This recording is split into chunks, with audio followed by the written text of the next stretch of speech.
요한일서 3장 4절에서 8절입니다. 요한일서 3장 4절에서 8절 봉독합니다. 죄를 짓는 자마다 불법을 행하나니 죄는 불법이라. 그가 우리 죄를 없애려고 나타나신 것을 너희가 아나니 그에게는 죄가 없느니라. 그 안에 거하는 자마다 범죄하지 아니하나니 범죄하는 자마다 그를 보지도 못하였고 그를 알지도 못하였느니라. 자녀들아, 아무도 너희를 미혹하지 못하게 하라. 의를 행하는 자는 그의 의로우심과 같이 의롭고 죄를 짓는 자는 마귀에게 속하나니 마귀는 처음부터 범죄함이니라. 하나님의 아들이 나타나신 것은 마귀의 일을 멸하려 하심이라. 아멘. 네, 오늘 이 말씀을 의지해서 함께 은혜를 나눌 제목은 죄란 무엇인가? 라는 제목입니다. 소요리 문답 제14문답의 내용인데 이렇게 질문했죠. 죄가 무엇입니까? 거기에 대한 답으로는 죄는 하나님의 법을 순종함에 부족한 것이나 혹 어기는 것입니다. 이렇게 답을 했습니다. 쉽게 말하면 죄란 무엇인가? 여기에 대한 질문에 죄는 하나님의 율법의 순종의 결핍이다. 한마디로 율법을 위반한 것이다. 이렇게 답을 하고 있죠. 뭔가 죄에 대해서 설명이 좀 부족한 것 같아요. 우리가 소요리 문답을 이렇게 보면 다른 것들은 좀 이렇게 정확하게 복음적으로 하나님의 말씀과 은혜를 이렇게 잘 설명하고 있는데 이 죄에 대한 부분은 그냥 하나님의 율법을 위반한 것이다, 어긴 것이다 이렇게 설명하고 있거든요. 그 단어 설명에 불과한 정도죠. 그러면 죄에 대해서 혼란이 오게 됩니다. 이것은 하나님의 뜻이고 이것은 하나님의 뜻이 아니고 이렇게 어떤 조항이나 행동하는 우리 행위의 조건을 따라서 판단하는 사람들, 율법주의자들은 맞다 틀리다 싸움을 할 수밖에 없고요. 또 말씀에 근거하지도 않은 어떤 신비한 체험들, 그런 것들을 따라가는 신비주의를 쫓아가는 사람들은 뭔가 이렇게 자꾸 이상한 행동들을 많이 합니다. 왜냐하면 죄가 무엇인지 거기에 대한 정확한 개념도 해결책도 없기 때문에 자꾸 힘든 인생을 살게 되는 거죠. 그러다 보니까 서로 옳다고 싸우다 보니까 감정도 생기고 그렇습니다. 이 문제는, 죄에 대한 문제는 사실은 너무 중요한 문제죠. 만약에 여러분의 남편, 아내, 자녀들, 가장 가까운 사람들이 이상한 어떤 음, 범죄를 저지른 일을 하거나 또는 그 사람들이 사단에게 잡혀 있다고 할 때 어떻게 할 것입니까?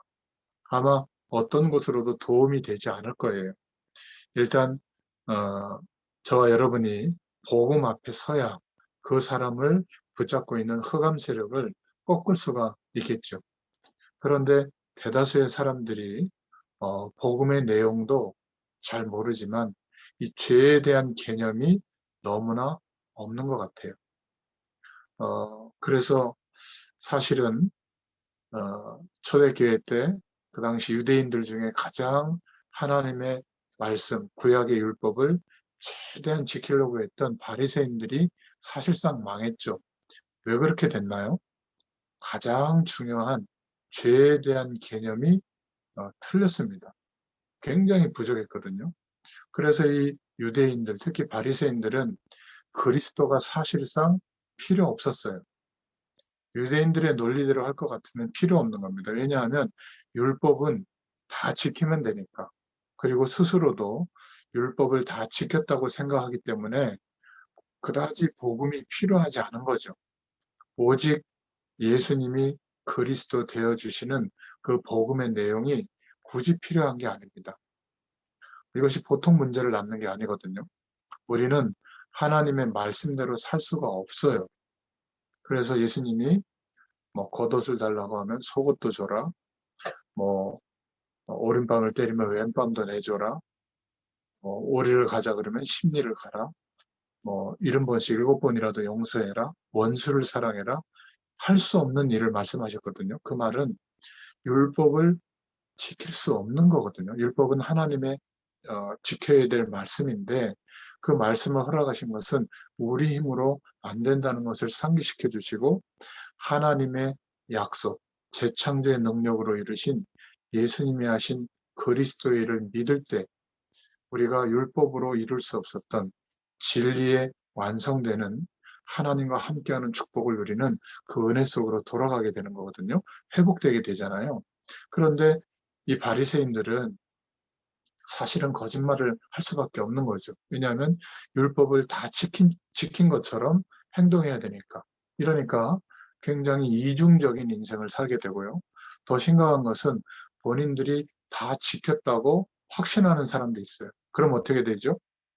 안 지키는 사람들이 막 보이고 율법대로 살지 않는 사람들을 막 죽이는 것까지 당연하다고 생각하는 겁니다. 이런 심각한 문제가 오는 거거든요. 그래서 우리나라 여러 이단들 중에 천리교라는 게 있는데 뭐 이렇게 길거리에서 보면 이렇게 뭐 이렇게 큰 뭐라 그럴까요? 그 시커먼 막대기 같은 거 치면서 뭐 이렇게 자기들 교를 전하는 그런 천리교가 있는데 이 천리교에서는 너의 모든 죄를 이 땅에서 다 갚고 가야 된다. 이렇게 강조합니다. 또 불교에서는 잘 아시다시피 네가 행한 대로 다 받는다. 네가 선을 행하면 복을 받고 악을 행하니까 망한다. 그러니까 이런 종교들, 이런 이단의 세력들은 어, 열심히 착하고 바르게 살도록 얘기합니다. 굉장히 상식적인 얘기죠. 그래서 그 행위의 기준을 따라서 복이 오거나 망하게 되거나 그렇게 된다고 가르칩니다. 그런데 우리가 성경 말씀을 통해서 죄란 무엇인가 여기에 대해서 몇 가지 알아야 될 내용이 첫 번째로 있는데요. 로마서 3장 10절에 보면 의인은 한 명도 없다고 했죠. 그러니까 율법을 우리가 지켜서 의로워질 수 있는 사람이 없는 겁니다. 왜냐하면 죄와 한 몸이 되어 있기 때문에. 로마서 3장 23절에 보면 모든 사람이 죄를 범하였기 때문에 하나님의 영광에 이를 수 없다. 이렇게 말합니다. 그러니까 어, 그 죄의 결과로 모든 사람이 로마서 6장 23절에 다 그렇기 때문에 뭐 그냥 봐주는 게 아니라 그 죄의 결과는 반드시 사망이 온다. 죄와 사망의 법 아래 출생해서 살게 되는 거죠. 이 죄라고 하는 개념은 단어의 의미는 화살을 쏘았을 때 그 화살이 관역에 가서 꽂혀야 되는데 빗나가서 다른 곳에 방향이 틀어진 다른 곳에 다른 방향에 가서 꽂혀 있는 상태 그걸 보고 죄라고 합니다.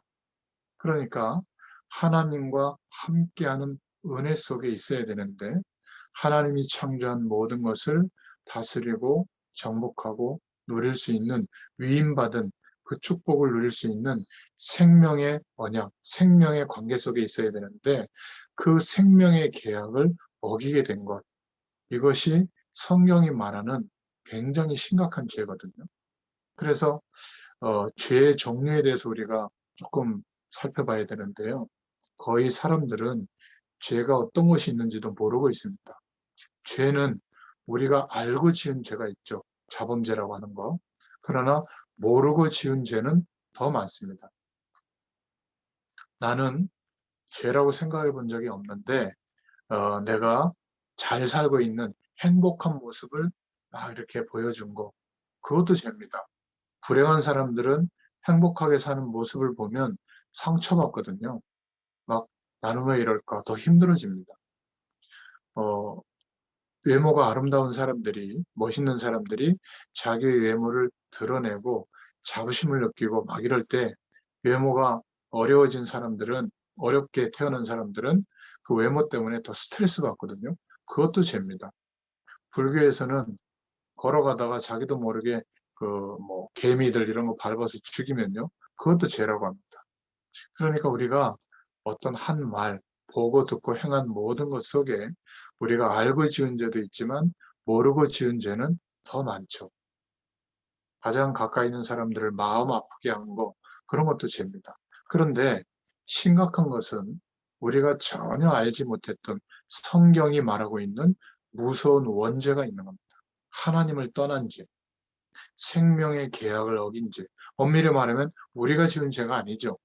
첫사람 아담과 하와가 생명의 언약, 하나님과의 약속을 어긴 죄를 지었는데 그 결과 영원한 생명을 잃어버리게 되고 죄와 사망의 법 안에서 살아가게 된 거죠. 하나님과 함께하는 축복을 알 수도 없는 그런 인생으로 출발하게 된 겁니다. 그래서 하나님을 떠난 아담과 하와 이후에 출생한 모든 인간은 하나님과 함께하는 상태가 뭔지를 모르는 세상 배경이 전부인 것처럼 그렇게 살아가게 된 겁니다. 이걸 보고 죄라고 해요. 그러니까 하나님과 함께하는 방향으로 살아야 되는데 이 세상의 방향을 두고 살아가는 겁니다. 그러니까 예수 믿기 전에도 세상에서 어떻게 하면 행복할까? 어떻게 하면 편해질까? 어떻게 하면 성공될까? 어떻게 하면 문제가 없어질까? 어떻게 하면 건강할까? 어떻게 하면 자녀들이 가정이 이렇게 좀 잘 되고 행복할까? 이런 기준이었는데 그 방향이었는데 예수 믿고 나서도 여전히 그 방향이라면 아직 회개한 것이 아닙니다. 회개는 방향을 바꾸는 거거든요. 그러니까 하나님의 말씀을 붙잡고 기도하고 신앙생활하는 목적이 세상에서 더 행복한 삶을 살기 위해서라면 불신자 때 방향이 그대로 있는 거죠. 그러니까 하나님은 돌이키기를 원하시는 거예요. 하나님을 향하도록. 하나님의 말씀이 가리키는 그 방향으로 우리의 인생의 방향이 바뀌도록. 그러면 그 사람은 정말 대속의 은혜를 입고 이제는 하나님이 함께 하시는 축복과 은혜를 누리게 되는 것이죠. 더 중요한 죄의 종류가 있는데 3, 4대까지 망하는 우리 조상들이 우상을 숭배한 죄가 있습니다. 3, 4대에 걸쳐서 완전히 망하는 죄가 있거든요. 그 가문에 흐르는 그러한 영적인 어려움들이 갈수록 더 커지는 겁니다. 이 죄는 문화 속으로 파고들어서 죄가 뭔지도 모르도록 완전히 사람들을 장악하고 있죠. 사단이 그것을 가지고 속이는 겁니다. 가장 문화 속에 들어온 대표적인 죄는 하나님은 없다. 하나님은 없는데 저 기독교인들이 세계관을 그렇게 만드는 거다. 신이 있고 타락한 인간이 있고 구원할 구원자가 있다. 그래서 세계를 그 세계관으로 자꾸 만들어 가려고 한다. 이거를 벗어나서 새로운 세계의 질서를 만들어야 된다. 이게 뉴 에이지 운동이거든요. 그러니까 인간의 잠재력을 극대화할 수 있는 노력, 집중력 이런 것들을 키우는 거죠. 그래서 과학도 발전시키고 어떤 영적 현상을 체험할 수 있는 방법도 발전시키고 초능력과 같은 우리 인간의 힘으로 할 수 없는 어떤 특별한 능력을 경험하는 이런 것들이 종교의 형태로 퍼지는 게 아니라 문화의 형태로 퍼지거든요. 그래서 사람들의 생각 속에 하나님은 아예 있다고 생각도 않고요. 그리고 우리가 구원받아야 될 축복이 있다고 하는 것도 신경 쓰지 않고 어떻게 하면 오늘 잘 지낼까? 재미있게 지낼까? 의미 있게 지낼까? 행복하게 지낼까? 그게 전부예요. 그래서 사람들이 만들어 놓은 최고의 기준들을 가지면 행복하다라고 생각하는 겁니다. 그런데 그 최고의 기준들을 만들어내고 소유하고 있는 사람들조차도 자살하잖아요. 그죠? 이게 인간은 영적 존재이기 때문에 그런데 모르도록 사단은 자꾸 속이는 거죠. 이 죄가 이제는 종교 속으로 들어와서 종교적으로 죄가 이런 것이다 라고 설명이 되기 때문에 성경에서 말하고 있는 죄는 까마득하게 모르는 상태가 된 겁니다. 더 심각한 것은 이 죄의 종류 가운데 7번째로 하나님의 말씀과 반대로 가는 것인데 너무 좋은 것이 많은 거예요. 이익이 되는 것, 이 세상에서 이익이 되는 것, 내가 드러나고 내가 영광받는 것, 이런 쪽으로 가는 것은 하나님의 법과 반대로 가는 것인데 하나님은 부인하더라도 나에게 어떤 경제적인 이익과 수입이 들어오는 것, 뭐 이런 쪽으로 자꾸 가는 거죠. 그러기 위해서 법을 어기고 사기를 치고 다른 사람을 힘들게 하는 것, 이런 참 심각한 죄도 많습니다. 그런데 죄에 대해서 알아야 될 세 번째 더 중요한 게 있는데, 어, 우리가 죄가 이렇게 많기 때문에 아무렇게나 살자 그 말이 아닙니다. 어, 불교나 천주교나 뭐 천리교나 이런 단체에서 이야기하는 게 완전히 나쁜 건 아닙니다. 부분적인 거를 얘기하는 거거든요. 실수하지 마라. 나쁜 짓 하지 마라. 착하게 살아라. 선하게 살아라. 어려운 사람들을 도와줘라. 뭐 이런 거 아니겠어요?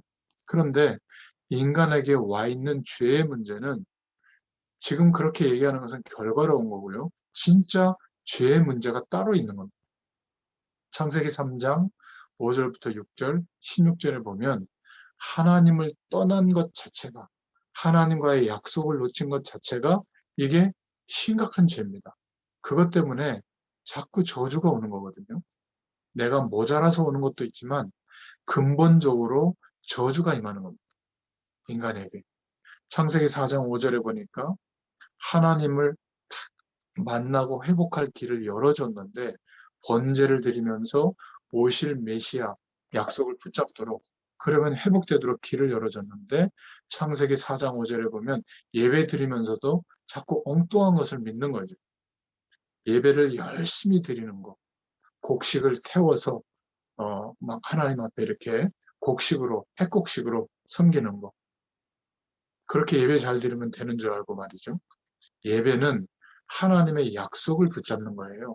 이 시대에 예수님이 그리스도 되어 주신 그 은혜와 예수 이름을 붙잡고 하나님께 영광 돌리면서 예배할 때 하나님의 임마누엘의 축복이 누려지는 거 아니겠어요? 아무리 새벽부터 가서 예배를 드려도 하나님의 약속, 복음의 내용을 놓친 예배는 형식만 남고 있는 거죠. 그래서 그렇게 예배를 열심히 드리는데 그 모습을 본 가족들, 자녀들이 굳이 예수 믿으려고 하는 게 아니잖아요. 그런 결과가 오는 겁니다. 자꾸 엉뚱한 것을 믿는 거죠. 이게 종교적인 모습이에요. 창세기 6장 5절에 보니까 이제는 완전히 귀신을 섬기게 된 겁니다.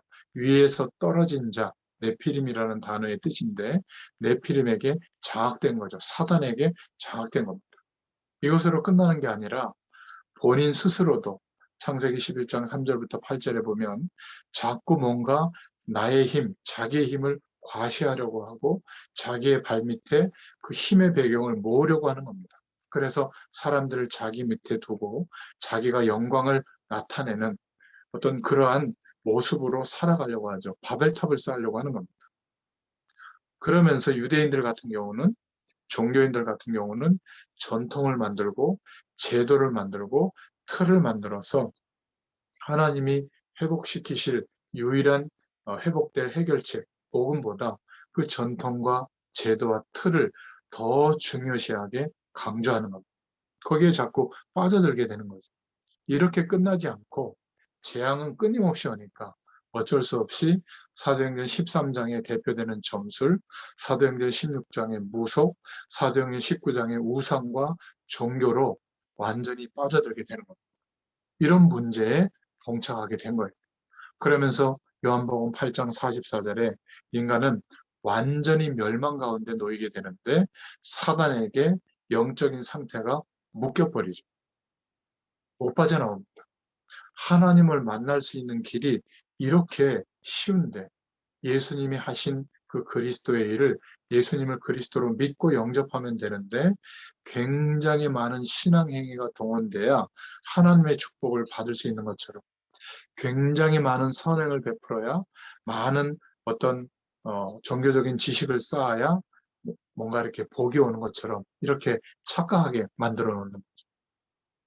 그래서 우리가 생각해야 될 것은 두 번째로 더 무서운 죄가 있는데요.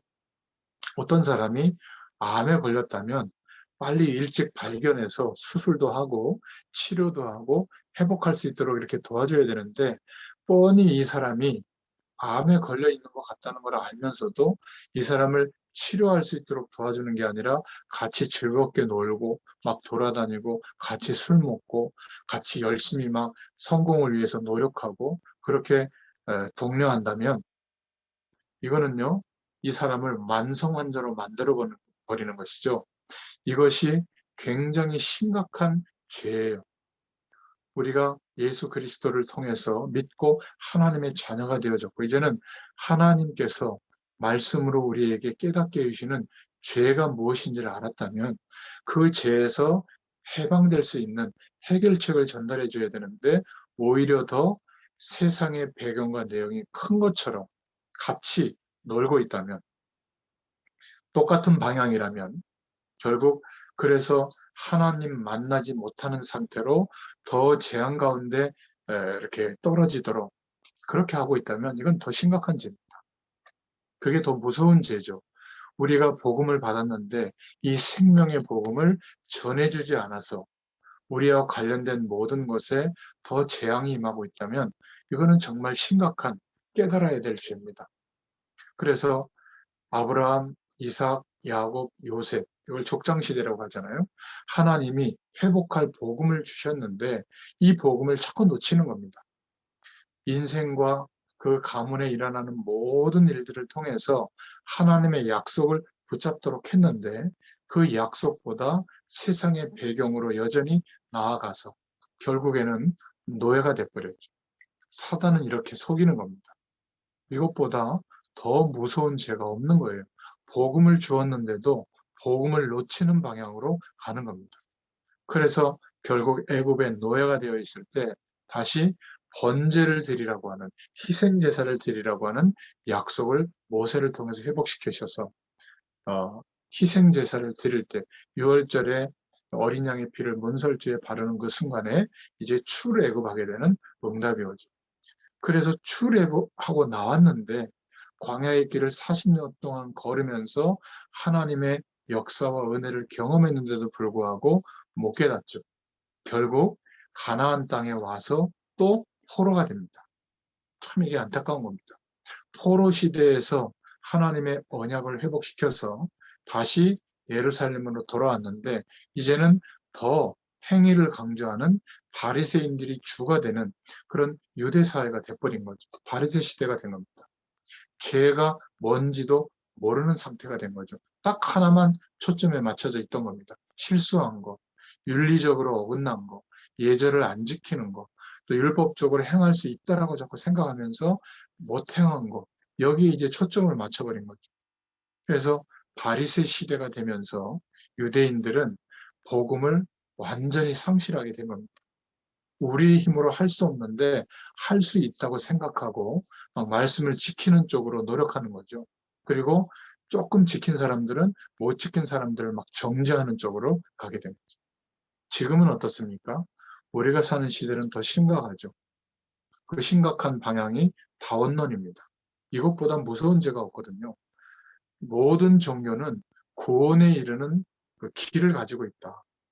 올라가는 정상으로 도달하는 길만 다를 뿐이지 결국은 정상에서 만난다. 신과 만나게 되어 있다. 진리와 만나게 되어 있다. 이게 다원론이거든요. 그래서 우리만 옳다라고 하지 말고 다른 종교의 가르침도 귀 기울이고 서로 소통해야 된다. 이게 다원론이에요. 그러니까 오직 예수 이러면 이제 핍박받는 그런 시대가 된 거죠. 이게 얼마나 무서운 건지 몰라요. 이 모든 다원론의 핵심이 뭐냐면 죄에 대해서 선행하면 된다고 하는 거예요. 착하게 살면 된다는 거죠. 이러면서 사람들을 이용해서 자기들의 세력을 확장하고 있는 거죠. 선행만 하면 된다. 죄가 뭔지를 모르기 때문에 결국 착하게 사는 것, 그것이 어떤 죄에서 벗어나는 길인 것처럼 생각되는데 굉장한 오해죠. 그래서 우리가 세 번째로 죄는 통틀어서 크게 두 가지로 구분할 수 있는데 원죄와 자범죄로 구분할 수 있습니다. 원죄는 뭐냐면 우리가 직접 짓지 않았는데 우리에게 와 있는 엄청난 죄예요. 아까 설명드린 하나님 떠난 죄, 생명을 잃어버리고 다른 방향에 가 있는 죄. 내가 선택한 인생이 아니죠. 불신자들이 말하는 운명과 같은 죄. 물고기가 물을 떠나 있는 상태, 그거는 존재의 의미가 없죠. 그런데 물속으로 들어가려는 노력을 안 하고 있다. 그냥 물 밖에 그냥 있는 것이 좋다라고 그러고 있다. 그거는 더 절망적인 거 아니겠어요? 그게 바로 원죄입니다. 인간은 영적 존재이기 때문에 하나님을 만나야 하고 하나님과 함께하는 축복이 체험될 때 비로소 정상이 되는데 그 노력과 중심과 기대감은 없고 물 밖에 놓여 있는 것처럼 하나님을 떠나서 이 세상에 출생한 이 세상에서의 배경과 삶이 전부인 것처럼 거기에 몰두하고 있다면 이것처럼 심각한 죄의 상태가 없는 겁니다. 그리고 어떤 면에서는 조상들이 우상 숭배하면서 지은 죄 때문에 3, 4대가 지나가기 전에 완전히 망할 수밖에 없는 그런 죄. 이거는 전혀 우리와 상관이 없이 우리에게 와 있는 죄죠. 원죄라고 할 수 있습니다. 그리고 우리가 문제를 일으키는 어떤 여러 가지 부분에 문제를 일으키는 부분, 자범죄를 말할 수 있죠. 이 두 가지 죄에 대한 이해가 되어지지 않으면 거의 다 해결책을 놓쳐버리고 엉뚱한 것에 몰두하게 됩니다. 우리들을 통해서 많은 사람들에게 이 죄가 무엇인지를 알려줘야 하고 또 그 답이 주어져야 될 줄로 믿습니다. 오늘 소요리 문답에서는 죄에 대한 문제에 대해서 제 14문답에 나오는데 너무 조금만 다루고 있는 거예요. 틀린 것은 아니지만 그렇게 알고 있다면 혼란이 오는 거죠. 죄가 뭐냐? 율법을 위반한 거다. 맞는 말이지만 거의 이렇게 알고 있으면 뒤에 계속 헷갈리게 됩니다. 우리는 죄에 대해서 성경이 말씀하고 있는 그 내용을 분명히 알고 거기에서 완전히 해방될 수 있는 해결책을 주어야 될 줄로 믿습니다. 자, 그렇다면 해결책이 뭐죠? 첫 번째 인정해야 될 게 있습니다. 우리는 죄인이다. 작은 죄인, 큰 죄인이 아니라 그래서 저 큰 죄인은 나쁘고 조그마한 죄를 지은 나는 괜찮은 죄인이 아니라 죄와 한 몸이 되어 있는 겁니다. 누구나 다. 자범죄는 적을 수 있죠. 그러나 원죄 아래 놓여 있기 때문에 똑같은 죄인입니다. 이것이 인정이 돼야만 우리에게 절실하게 이 죄에서 해방될 수 있는 예수님이 하신 그리스도의 일이 가장 중요한 갈급한 진리의 내용으로 붙잡아 되게 되는 것이죠. 우리는 죄인입니다. 그래서 이 죄는 반드시 징벌이 오게 돼 있어요. 선악과를 알게 하는 이 나무의 열매는 먹지 마라. 먹는 날에는 정령 죽으리라. 죽음의 고통과 재앙이 오게 되어 있는 겁니다. 그리고 벌을 받는데 사단에게 속게 되고 장악되게 되어 있어요. 하나님 만나지 못하면 그렇게 됩니다. 죄에서 벗어나지 못하면 죄의 권세로 장악하거든요. 죄를 범한 자는 다 마귀에게 속한다고 오늘 성경에 되어 있잖아요.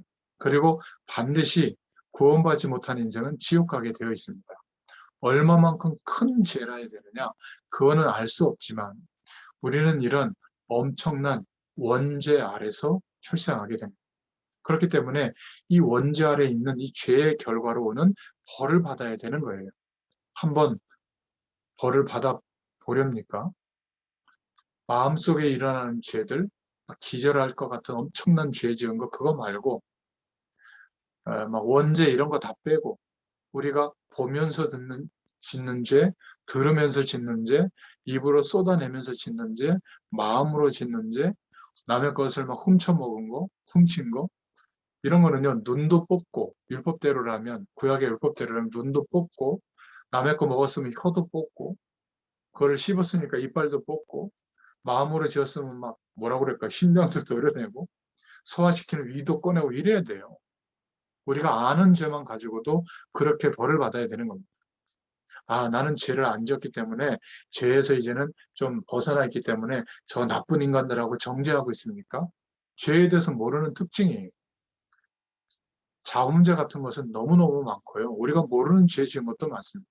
그러면 원죄 때문에 또 조상이 지은 우상 숭배의 죄 때문에 오는 결과는 어떻게 할 겁니까? 그래서 인간은 망할 수밖에 없는 거예요. 자꾸 문제가 오고 망하는 어려움들이 오게 되는 겁니다. 여기에서 스스로는 빠져나올 수 없기 때문에 하나님께서 해결책을 주신 것이죠. 여기에 올바른 복음의 약속을 주신 거예요. 복음은 인간의 문제를, 이 근본적인 문제를 해결하려고 하니까 세상에는 방법이 없고 인간에게는 해결할 수 있는 내용이 없기 때문에 하나님께서 그리스도를 약속하신 겁니다. 그래서 그리스도를 보내기로 약속하셨고 그 그리스도로 오신 분이 바로 예수님이시죠. 누구를 보내도 보내야 되는데 하나님은 독생자 예수님을 보내신 겁니다. 왜냐하면 예수님만 그리스도의 일을 이루실 수 있거든요. 죄 없으신데 모든 죄를 위하여 영원한 대속제물이 되어주시는 방법으로 우리도 그 예수님께 속해서 믿는 자들은 죄와 사망의 법에서 죽은 존재가 된 겁니다. 하나님이 그렇게 인정해 주신 것이죠. 그래서 해방된 거예요.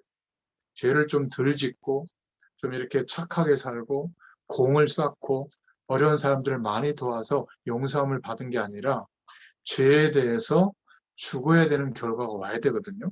근데 우리가 죽으면 구원받을 기회가 없잖아요. 그래서 나 대신 영원한 대속제물이 되어주신 겁니다. 예수님이 오셔서 십자가에서 죽으시고 부활하신 그 일이 전부예요. 누가 말해도 이것을 예수님께서만 담당하셨기 때문에 예수님이 그리스도신 겁니다.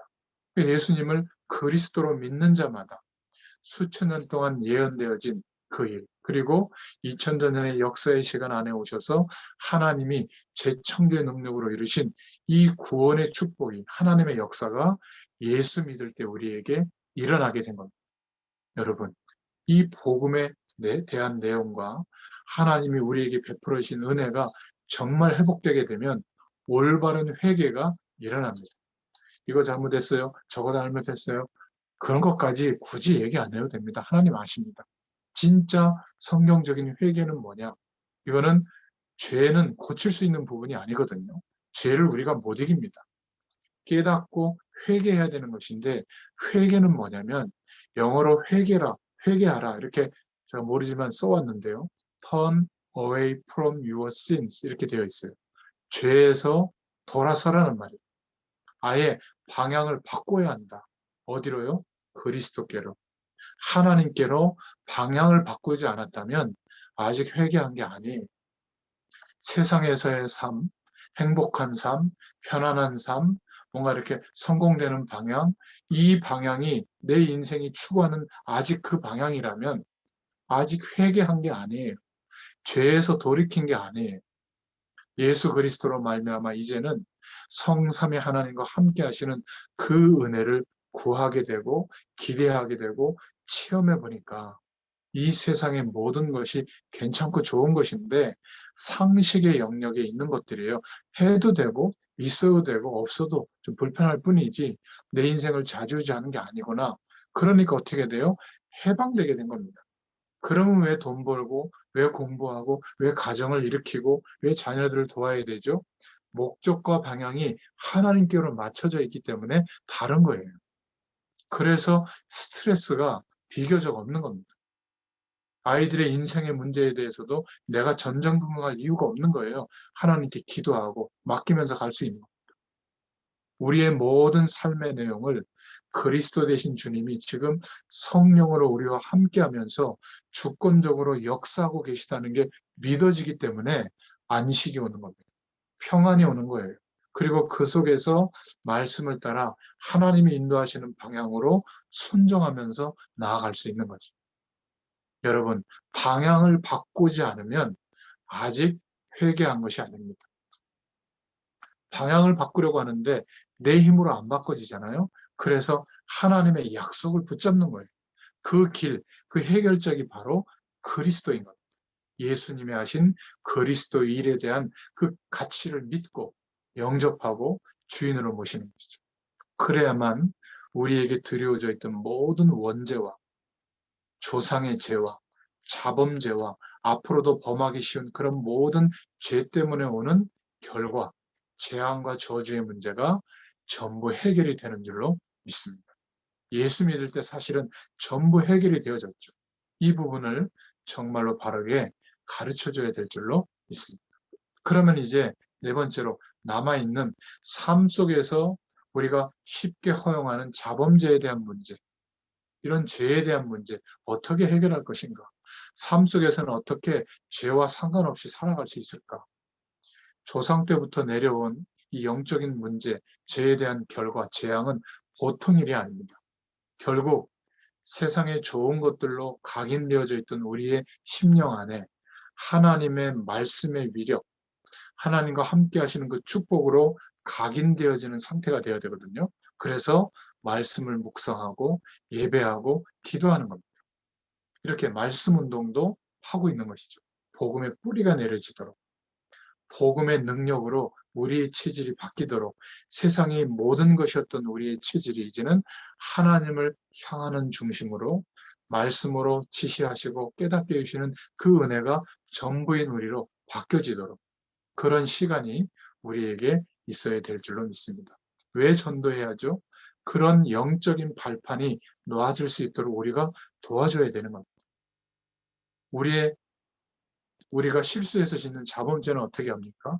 우리에게 일어나는 많은 자범죄들은 어떻게 해야 됩니까? 가장 정확한 답은 성령의 인도를 받는 것이 가장 정확한 삶의 응답이 오는 거예요. 불신자들이 말하는 단순한 윤리, 이게 아니라 성령의 인도받는 것이 하나님의 뜻대로 살아가게 되는 길이 됩니다. 성령의 인도를 어떻게 받게 되죠? 너무나 간단해요. 하나님의 자녀에게는. 자, 이런 문제를 두고 어떻게 하는 것이 하나님께 영광이 될까? 이걸 생각하시면 돼요. 아무리 좋은 것이라도 제 마음의 심령에 이거는 하나님의 영광을 가리는 것일 것 같다. 그러면 굳이 길을 쓰고 해야 될 이유가 없는 거죠. 나에게 좀 불이익이 오더라도 이렇게 결정하는 것이 하나님께 영광이 될 것 같다. 그쪽으로 선택하는 겁니다. 이게 성령 인도 받는 것이죠. 가장 하나님의 뜻대로 살아가게 되는 겁니다. 이렇게 어마어마한 죄에서 우리가 해방받았다는 사실을 깨닫게 되면 정말 하나님 앞에 감사가 나오게 되고요. 그 은혜로 인해서 헌신할 수 있게 되고, 또 정말 은혜가 깊은 사람들은 생명을 드릴 수 있을 만큼 우리 인생 전체를 하나님 앞에 드리는 결단을 하게 되는 거예요. 그러니까 이런 사람들은 이익을 위해서 도둑질하라 못합니다. 이익 때문에 다른 사람을 어려움에 처하게 하고 사기치고 나는 성공한다 못합니다. 이렇게 죄에 대한 이해가 작으면 결과가 너무나 많이 차이가 나는 거예요. 이제 죄는 끝났으니까 막 죄 져도 된다? 이 정도는 괜찮다? 아니에요. 우리는 죄의 권세를 이길 수가 없어서 우리가 알든 모르든 죄를 허용할 때가 있지만 돌이켜서 이제는 하나님께 기도해야 돼요. 성령의 도우심을 구해야 돼요. 죄의 유혹과 권세를 이길 수 있게 해달라고. 그러면 성령께서 도와주십니다. 불신자들이나 종교에서는 회개라는 말이 무슨 말인지 모릅니다. 그저 남을 도와주고 선행을 하는 이게 구원인 줄 아는 것이죠. 그 뒤에 우리가 죄에서 해방받고 난 뒤에 따라오는 당연한 결과인데, 어려운 사람 도와주고 착하게 사는 거 당연한 거 아니겠어요? 그런데 성경이 말하고 있는 죄에서 완전히 해방되는 길은 영원히 모르게 될 가능성이 있습니다. 우리는 복음의 약속을 붙잡고 예수 그리스도를 의지하여 하나님을 바라보고 있기 때문에 영원히 우리의 과거 문제는 해결된 줄로 믿습니다. 사망에서 생명으로 옮겼느니라. 아예 멸망받지 않도록 생명의 법이 해방시켰다. 이렇게 말씀하고 있습니다. 지금도 중요하지만 앞으로 하나님께서 저와 여러분이 저주받을 모든 것들을 다 꺾어버렸어요. 얼마나 감사합니까? 우리의 인생은 앞으로 점점점 하나님의 응답이 오지 저주 가운데 들어가지 않습니다. 어려움이 와 있는데요. 아니에요. 더 영적 사실을 알게 되는 그런 기회를 하나님이 주시는 겁니다. 이 복음의 뿌리가 정말로 내려져 있다면 저와 여러분의 가문의 영적인 문제, 개인의 영적인 문제 완전히 해결될 줄로 믿습니다. 이 약속을 붙잡고 모든 죄에서 해방받는 축복이 있으시기를 축원드립니다. 죄에 대한 부분을 잘 모르기 때문에 자꾸 신앙생활과 삶에 혼란이 오는 거예요. 원죄에 대한 부분이 이해가 안 되니까 죄가 이게 맞는지 아닌지, 이게 죄인지 아닌지, 자범죄에도 혼란이 오는 겁니다. 이 죄의 혼란 속에 빠져 있으니까 사람들이 영적인 은혜를 누릴 수가 없는 거죠. 영적 상태가 안 좋은 겁니다. 사단은 계속 속이고 공격하는 것이죠. 이미 해결되었다는 사실을 믿으면 될 줄로 믿습니다. 제가 예전에 이렇게 대학에 가서 복음 전할 때 서울대학교의 그 학생의 이야기가 생각나는데요.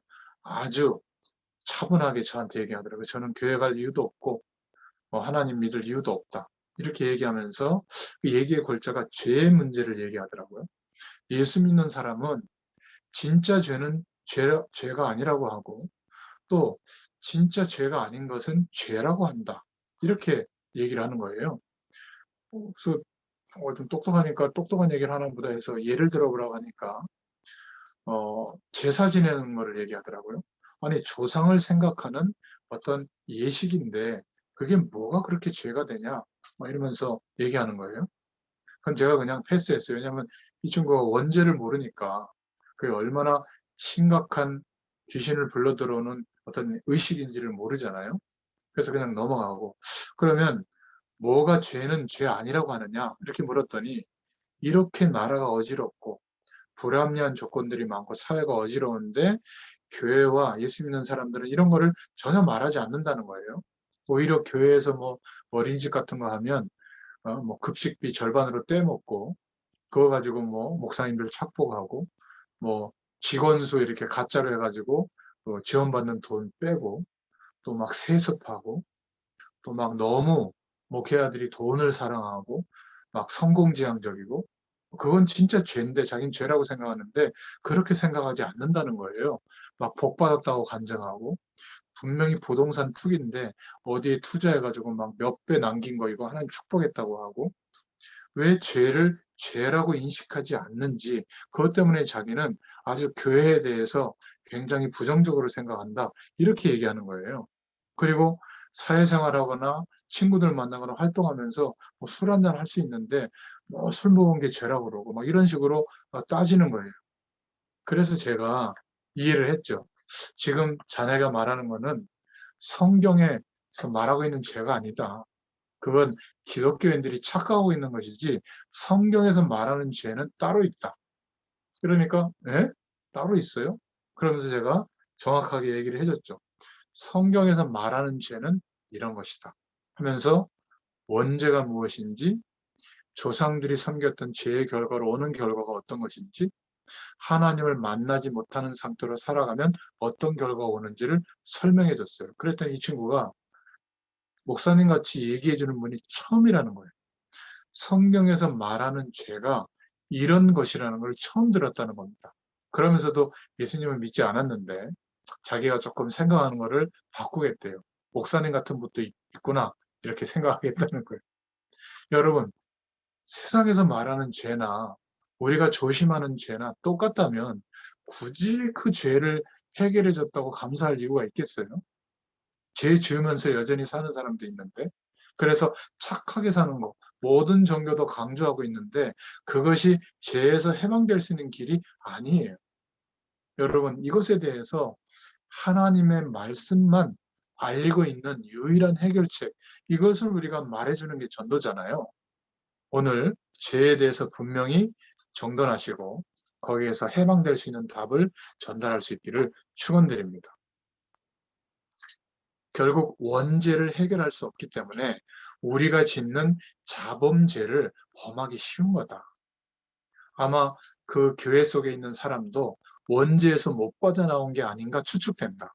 원죄에서 빠져나왔다면 당신 같은 사람들이 볼 때도 존경할 만한 아주 윤리적이고 도덕적인 선택을 하면서 분명히 살아갈 텐데 내가 볼 때는 그렇다. 이렇게 얘기를 해줬거든요. 여러분 우리 후대들, 우리 랩런트들에게도 답을 줘야 됩니다. 학생들이 우리 자녀들이 사회생활 하는데 나가서 이 죄에 대해서 분명하게 안 알려주면 죄에 빠지게 되거나 뭐 괜찮다 이러니까 아니면 잘못하면 죄를 지으면서 자기도 모르게 허용하면서 죄의식을 갖게 돼요. 그러니까 점점 하나님으로부터 멀어지게 되거든요. 저는 우리 아이들이나 후대들에게 또 랩런트들에게 이야기합니다. 네가 세상에서 살아가면서 주로 먹는 거, 뭐 음식 문화나 뭐 노는 문화 이런 것 속에 있는데 그런 음식 문화나 노는 문화에서 간단하다. 기독교인답게 해라. 그러면 그 사람들과 하나님 모르는 사람과 어울려서 생활하는 것은 죄가 되지 않는다. 기독교인답게 하라. 다른 사람이 볼 때, 이 친구는 하나님을 믿는 멋있는 사람이구나. 이렇게 보여지도록 선택해라. 예를 들어서 술자리에 갔다. 뭐 한 잔 정도 받아놓고 그 술자리의 분위기를 꼭 술 취해 주도합니까?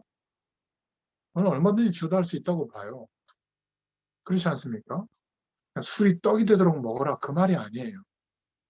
다 어떤 막 놀러 가는 문화 속에 있는데 나만 빠집니까? 그럼 사회생활 못하죠. 같이 가서라도 아, 이 사람은 하나님 믿는 사람이구나. 좀 멋있다.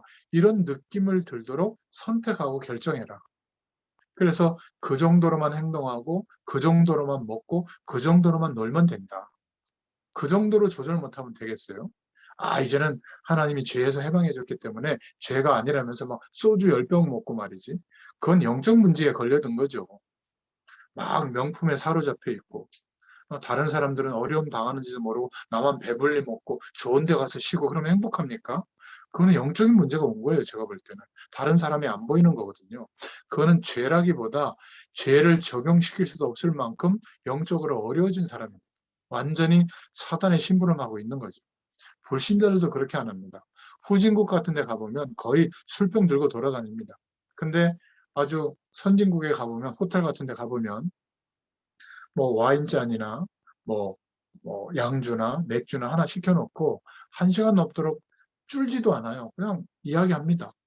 그러니까 어떤 이렇게 음식 문화 자체도 다른 것 같아요. 막 술 끊어라, 저주받는다. 굳이 그거 가지고 우리가 심각하게 이야기할 필요도 없는 것이죠. 우리 한국 사람들은 어디 예? 구석진 데 가가지고 막 가득 술 먹고 목까지 차가지고 막 토하고 그런 거 아니에요? 그걸 뭐 죄냐 아니냐 따질 게 뭐가 있겠습니까? 대학생들이 술 너무 많이 먹여가지고 막 죽고 막 그러던데 그거는 문제가 온 거죠. 술을 많이 먹어서 그게 문제가 아니라 수준 문제인 겁니다. 수준. 우리 아이들에게도 얘기해 줘야 돼요. 너의 수준이 불신자가 볼 때 혀를 차고 손가락질 당할 수준이 되면 되겠냐. 하나님 믿는 괜찮은 사람이다. 이 정도 인정이 될 만큼 먹고 행동해라. 그러면 되는 겁니다. 자범죄에 대한 부분들은. 그리고 하나님께 영광이 될까? 그러면 해요. 하나님께 영광이 안 된다고 생각되는데 죄의식을 가지면서 굳이 할 일이 뭐가 있겠습니까? 그런 것들에 대해서 막 고민하는 수준까지 가는 사이에 원죄와 영적인 문제와 조상의 우상숭배의 죄들은 우리의 삶으로 완전히 파고들어서 멸망 가운데 다 빠져 죽게 된 거예요. 우리가 이 부분에 대해서 설명 못 해주고 있을 때 여기서 혼란, 저기서 혼란, 계속 혼란이 오는 거죠. 강단에서 설교하는 분들도 자기 개념에 따라, 죄에 대한 생각에 따라 다 다르게 얘기하고요. 그리고 종교들도 자기의 룰을 따라서 다르게 얘기하는 겁니다. 성경은 그렇게 말하고 있지 않죠. 예수님은 안식일에도 정말 환자를 이렇게 세우고 일도 하셨어요. 문둥병 환자들 촌에 가서 그들에게 도움을 주셨거든요.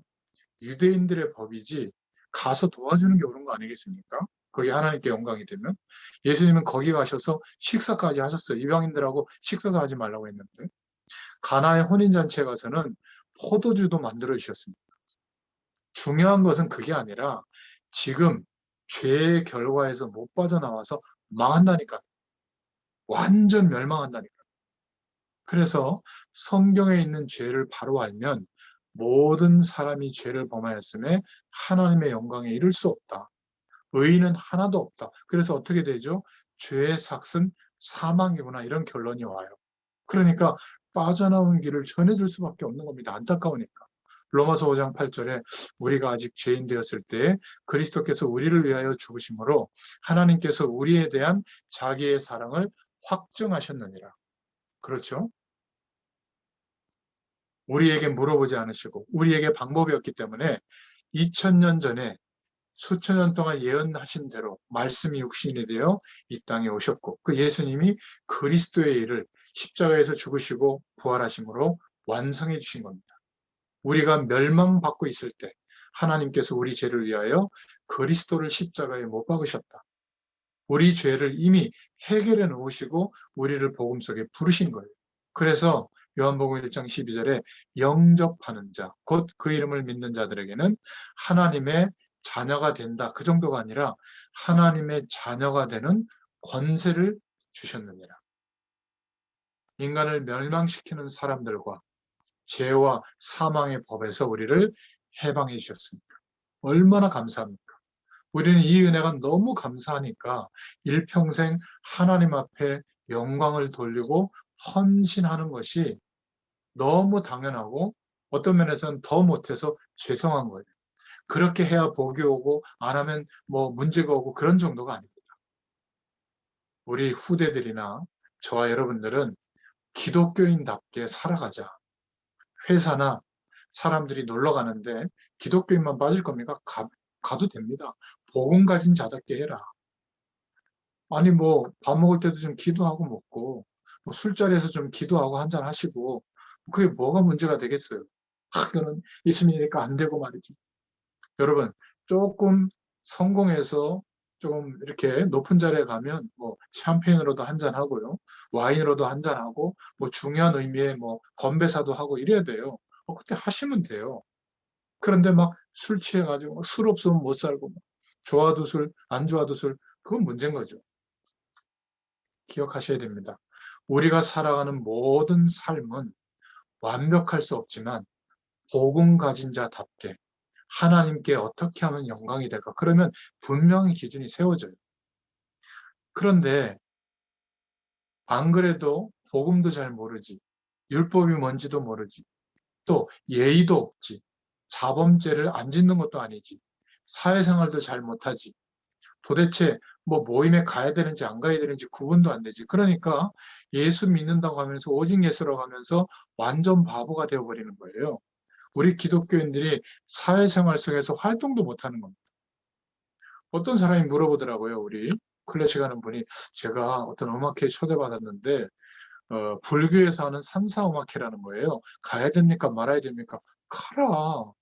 가서 뭐 가곡을 부르든 오페라 아리아를 부르든 부를 때 나는 예수 그리스도의 이름으로 복음의 어떤 하나님의 은혜를 해석하면서 선포하는 식으로 그 노래를 하시라. 그러면 당신 같은 사람이 그 노래를 할 때 희한하게 그 사람들에게 막 기쁨이 될 거다. 왜냐하면 내가 부르는 노래, 이 도구를 통해서 하나님의 영광이 나타나는 선택을 내가 하고 있다면 뭐가 문제가 되겠어요. 그죠? 그게 뭐 하나님 뜻인지 아니니. 옛날 어떤 부흥 강사 목사님이 예를 드는데 얼마나 웃었는지요. 예전에는 주일날 뭐 돈 쓰거나 뭐 하면 치리 대상이 됐다니까요. 그것도 중직자들이. 그래서 어떤 권사님이 이렇게 보니까 그 교회 장로님이 교회 오는데 뭐 어디 배가 아팠든지 약국에 들어가서 약을 사 먹더래요. 그래가지고 평상시에도 관계가 안 좋았는데 어떤 회의하는 시간에 저 아무개 장로님이 주일날 말이지 하나님만 바라봐야 되는데 약국에 가서 돈을 쓰고 약을 사 먹더라고. 이래가지고 하도 공격을 하니까 이 장로님이 그 많은 성도들 앞에서 제가 잘못했습니다. 회개합니다. 이러고 회개했다잖아요. 그러니까 웃더랍니다. 그 권사님이. 근데 그 목사님 교회 아마 목회하는 것 같은데. 근데 한 달이 지나기 전에 그 지적했던 권사님이 뭔가 이렇게 병이 나가지고 내과 수술해야 될 상황이 됐는데 그게 언제냐면 주일날이었어요. 그래가지고 주일날 수술하러 들어갔다는 거예요. 이렇게 죄에 대해서 이해가 안 되니까 뭐 그거는 괜찮은 거 아니에요. 뭐 괜찮다기보다도 그걸 가지고 하나님이 문제 삼아 가지고 저주를 주고 그런 게 아닌데 진짜 중요한 죄는 생각하지 못하고 다 이익이 된다. 성공한다. 그게 하나님 앞에 문제가 된다면 저는 안 할 거예요. 저에게 장로님 중에 어떤 한 분이 매일경제에 있을 때인데 그 신문사니까 경제신문사니까 윤전기를 돌릴 때 한 해 시작하기 전에 고사를 지내는 모양이에요. 믿음이 조금밖에 없을 때랍니다. 근데 이분이 안수 집사님 때인데 지금 장로님이시지만 고사를 지내는데 도저히 양심상 아무리 회장님이 있고 중역인데 이렇게 지적을 받더라도 이건 못하겠다 해가지고 떨리는 마음으로 얘기했대요. 하나님 저를 도와주세요 하면서 회장님 그리고 여러분 저는 예수 믿는 하나님 믿는 사람이기 때문에 예, 여기 고사를 지내는데 절연할 수 없지만 제가 새벽마다 이 회사를 위해서 여러분들 위해서 기도하고 있습니다 하고 무릎을 딱 꿇고 한 10초 20초 기도하고 그렇게 일어났다는 거예요. 그러니까 굉장히 분위기가 썰렁하더래요. 여러분 그거 굉장히 어려운 거거든요. 말단도 아니고 중역인데. 근데 그때 그 매일경제 그 회장님이 국무총리 후보자로 나왔다가 결격사유가 좀 있어가지고 그 후보자에서 탈락했거든요. 그래가지고 뭐 국가에서 약간 미운털이 박혔는지 광고가 거의 안 들어왔대요. 근데 그때 그 해에 장로님 때문에 우리 교회 그 장로님 때문에 광고가 한 5, 60%가 들어온 거예요. 혼자 광고 유치해가지고. 그래가지고 그 해에 2번 승진하셔가지고 그 매일경제 그 인터넷 파트의 사장님까지 되셨다는 걸 제가 간증을 들었거든요. 우리는 우리에게 불이익이 오더라도 하나님께 영광이 되는 일이라면 떨면서라도 선택해야 돼요. 아무리 우리에게 이익이 오더라도 그것이 하나님께 영광이 되지 않는다면 안 하는 겁니다. 그렇게 되면 불신자들이 볼 때 겉으로는 뭐라고 해도 속으로는 참 예수 믿는 사람이구나. 저 사람은 괜찮다. 이렇게 인정을 하는 거거든요. 우리 가정에서도 마찬가지입니다. 공부해. 성공해야 돼. 좋은 대학 가야 돼. 자녀들은 그걸 가지고 인생의 중요한 기준을 삼는다니까요. 공부하지 말라는 게 아니라 너의 인생은 하나님 책임질 거야. 만약 지금 네가 공부할 기회를 놓친다면 하나님은 분명히 네가 공부를 통해서 성공할 아이라면 분명히 너에게 인생의 시간이 지나서라도 공부할 마음을 하나님 줄 거라고 난 믿는다. 너 공부 못하는 거, 안 하는 거 걱정하지 않는다. 딱 하나 기억해라. 네가 하나님 좀 바라봤으면 좋겠다. 예배 좀 회복했으면 좋겠다. 이것을 중요하게 말할 수 있는 기회가 온 거예요. 걱정하지 마시기 바랍니다. 제가 약속할게요. 여러분보다 훨씬 잘 될 거예요. 여러분 자녀들이. 우리 아이들이 저보다 훨씬 저는 잘 될 줄로 확신하고 있어요. 오히려 자녀들이 우리들을 걱정해 줄 거예요. 자, 오늘 말씀을 꼭 기억하길 바랍니다. 너무나 중요한 내용이에요. 사회에서 고립돼서 외톨이로 외골수로 자라라. 그게 아닙니다. 급속하게 불어오는 음란 문화들, 봐야 되냐 안 봐야 되느냐, 뭐 술을 먹어야 되냐 안 먹어야 되느냐, 그런 문제가 아니에요. 뭐가 도대체 죄인지, 거기에서 빠져 죽게 되어 있는데 빠져나오는 길이 뭔지 이것을 알려줘야 될 줄로 믿습니다. 요약하자면 첫 번째로 원죄를 비롯해서 우상 숭배의 죄, 문화를 파고드는 영적인 죄를 거의 모르고 있다. 그래서 복음의 필요성이 절실한데 알려주지 않아서 이들이 모르고 있다. 두 번째로 기독교인들이 이 죄에 대해서 잘 모르는 데다가 사회생활 하면서 어디까지가 죄인가 아닌가도 헷갈려하고 있다. 그러니까 사회생활 속에서 많이 일어나는 자범죄를 어떻게 해야 될지를 모르니까 혼란스럽게 살고 있는 겁니다. 더 심각한 것은 이미 문화 속에 파고 들어온 죄를 구별해내지도 못하는 겁니다. 하나님 없어도 된다. 인간의 잠재력을 극대화하는 노력, 교육, 열심, 집중하는 거, 이거 심각한 문제 오는 거거든요. 여러분, 운동도 적당히 해야 됩니다. 운동을 너무 열심히 하면 어떻게 되는 줄 아세요? 그 운동의 방법에 중독되거든요. 그러면 문제 옵니다. 사단이 운동 열심히 한 그 내용을 파고들어서 건강에 문제를 갖다 준다니까요. 참 이상한 말이죠. 진짜 그렇습니다.